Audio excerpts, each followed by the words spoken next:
Hey everyone, doing a little mental health video journaling kind of thing for myself. I want to get to this while the gate is open in my mind. I have this call it a gate, and it is a gate that is to my fears and my shadows, and I got to look at it a little bit this evening, and I also got to see it reflected in others' eyes. So I wanted to talk about it. I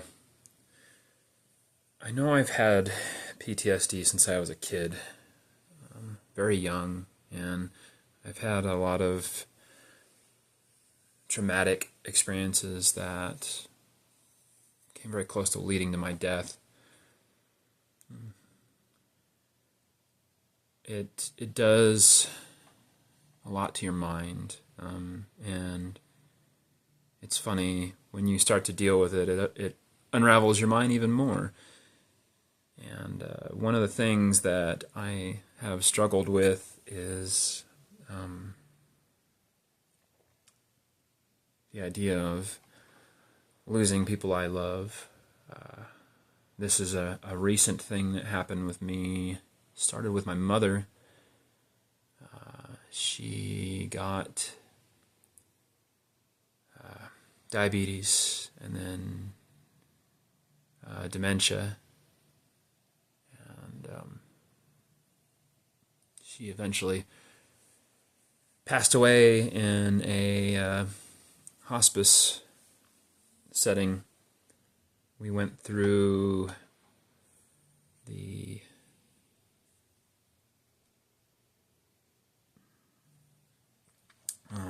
we went through COVID with her going through this, and there were many times where I couldn't reach her, couldn't be with her, couldn't even make physical contact with her.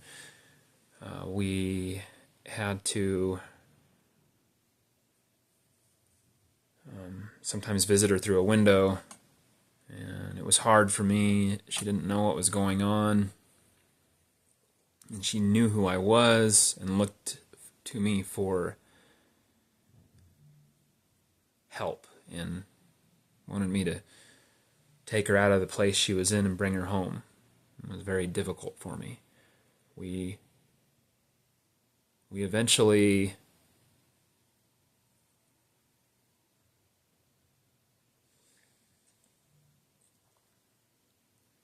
my dad and I eventually had to come to the decision that it was time to take her off of her meds and that it was her time to go. And it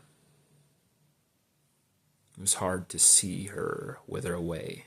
And there was a burden I put on my shoulders that I didn't do enough.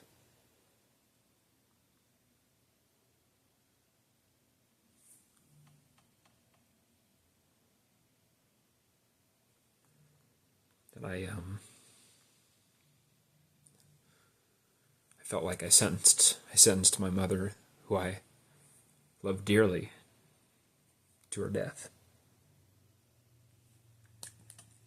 And that has persisted, and it has really made things challenging for me, especially with dealing with my PTSD, because my PTSD doesn't really have anything to do with that.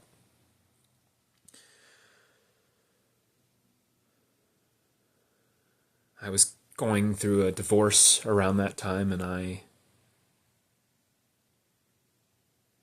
hit a point where I couldn't handle it anymore, and my PTSD was just at its maximum of craziness.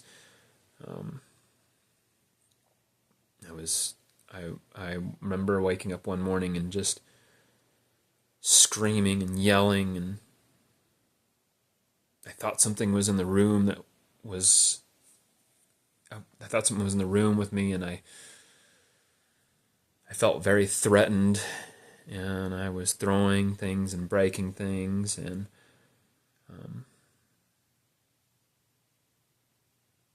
it was also a time when my ex-wife and I decided we were done, and it was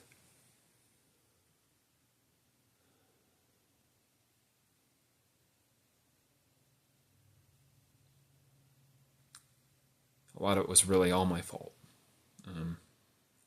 I did the best I could, and my marriage wasn't an utter failure, but a lot of my relationships and my relationship with my wife was my fault, and I understand that. I woke up and I went to work that day,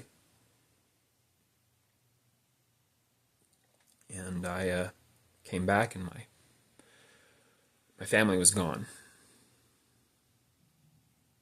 And at first I just waited. I thought they were going to come back home. And the next day came, and they didn't.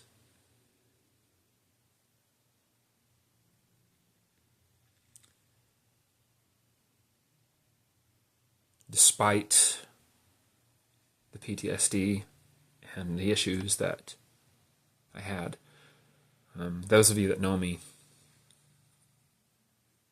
you know I love my family, and I love them dearly.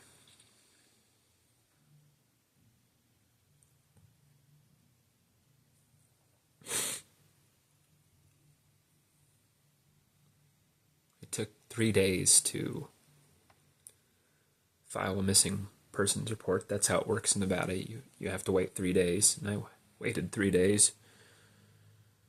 I didn't know what to do. I didn't know where to go. I didn't know where to look. I spent a fair amount of time in a home that I had to reflect on how much I had torn it apart.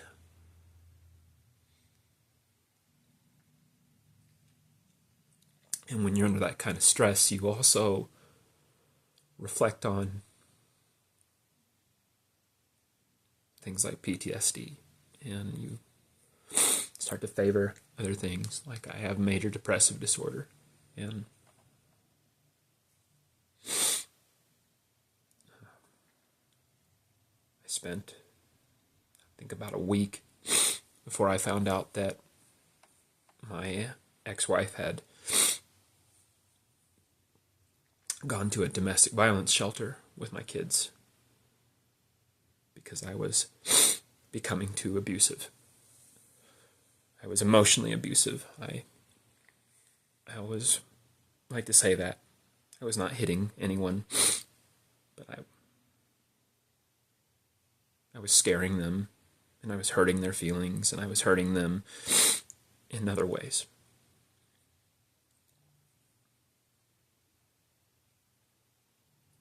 But that void of losing my kids that way,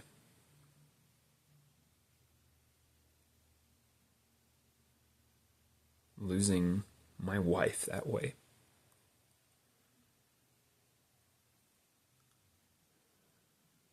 I know all these people that they're wrapped up in their work life, and they have people that they care about and love. They're wrapped up in aspirations and dreams, and I'm at a point now in my life where it's I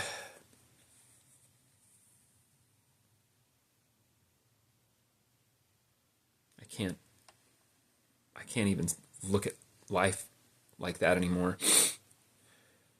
I don't wish that type of solitude on anyone. It's absolutely horrible.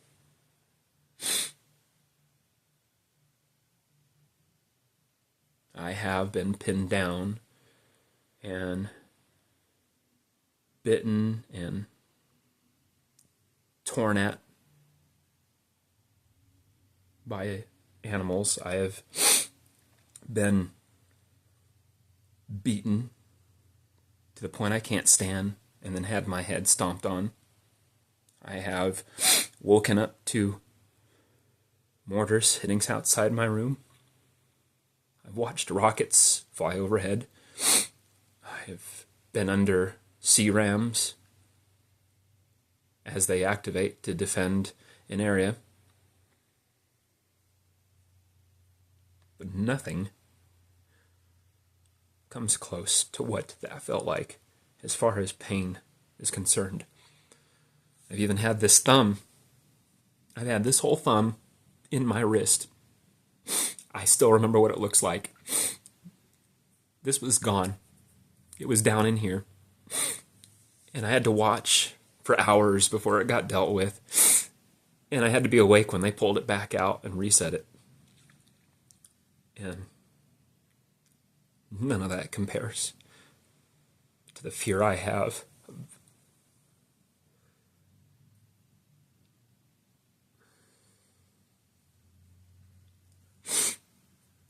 of not being able to connect with people that I love.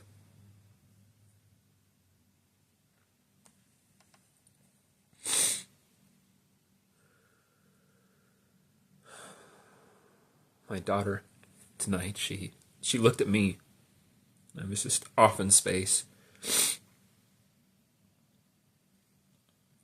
And just thinking about this feeling of loss, and she looked at me and she doesn't even know this story. She knows I lost my mom, but she looked at me and she goes, "Dad, are you sad?"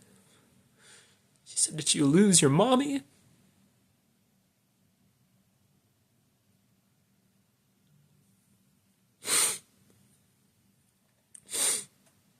I said, "You're sad? You lost your mommy?" I said, "Yeah, I'm sad. I lost my mom."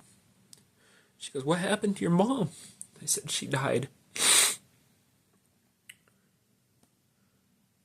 She said, "You're sad you lost your mommy?" She gave me a hug.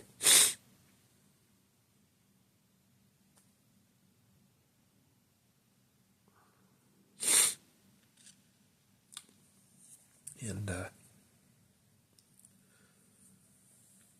we kind of continued what we were doing, and sometime later tonight I drifted off again, and she looked at me and she goes, "Daddy, I love you." And it was like a summoning back to reality for me. It's so amazing what a kid can sense.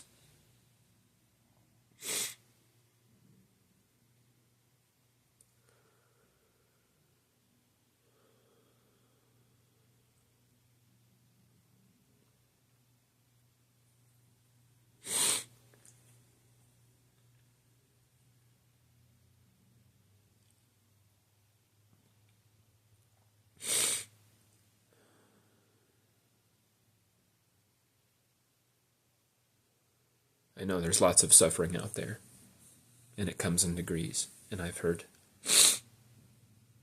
lots of things that I do not wish to experience.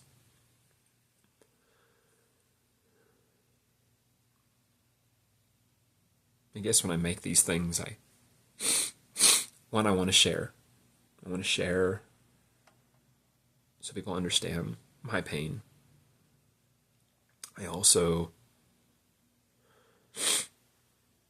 hope that people that are in the position I was in or something similar, or the story resonates in parallel to their own lives, they take another look at what they have, and instead of wishing it away because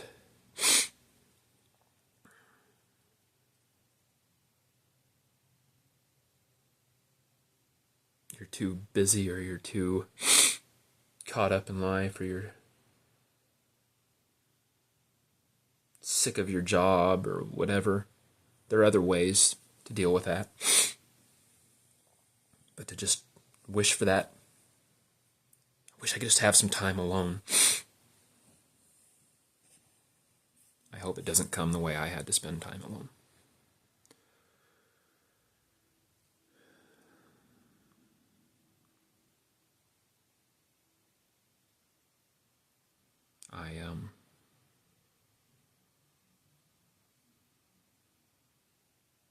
I miss my mom.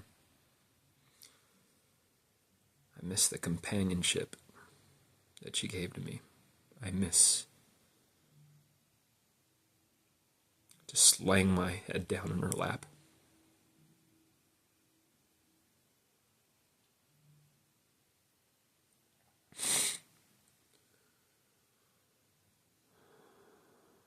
I miss going on walks with her. It's hard being an adult.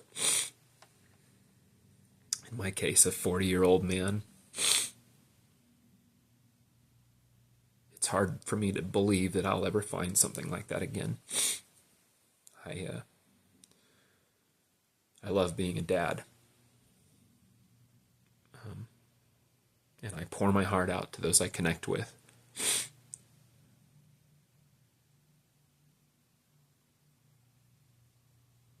But it's very different when someone loves you on that level and cares for you.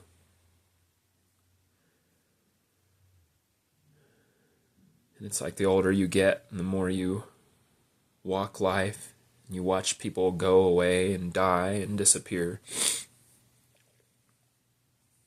it's hard to believe that you can find something like that that's for you again. You can be that for others. And I think I am that for my kids.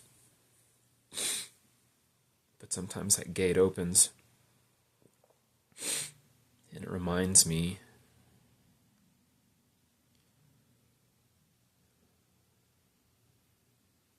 there's nowhere to run.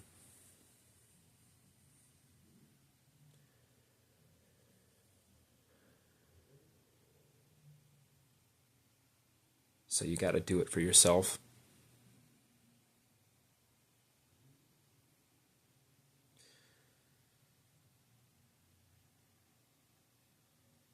My dad's,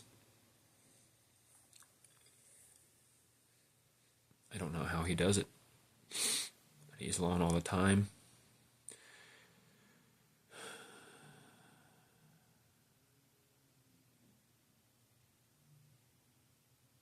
He's still got all of his kids. That's good.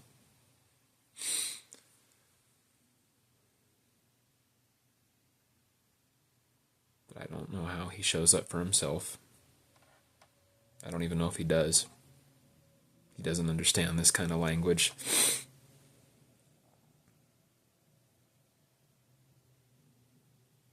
But me showing up for the other iterations of Michael Transu, it's fucking hard.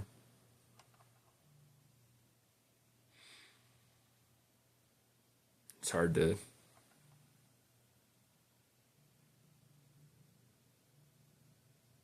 believe a man that would say, yeah, it's time to take my own mother off of her support and let her die. It's hard to believe a man like that could even show up for himself.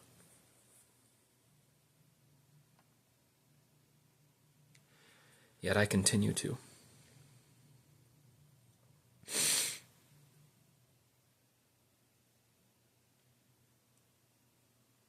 No mud, no mud, no lotus, right?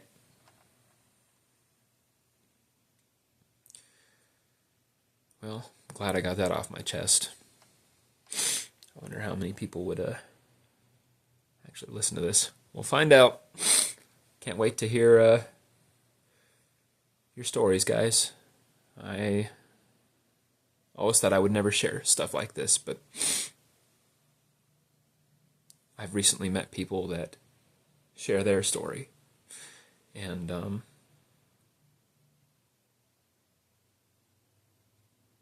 it touches my heart to hear it, and it makes me want to walk move, bolster my heart in a way that I can show it for myself.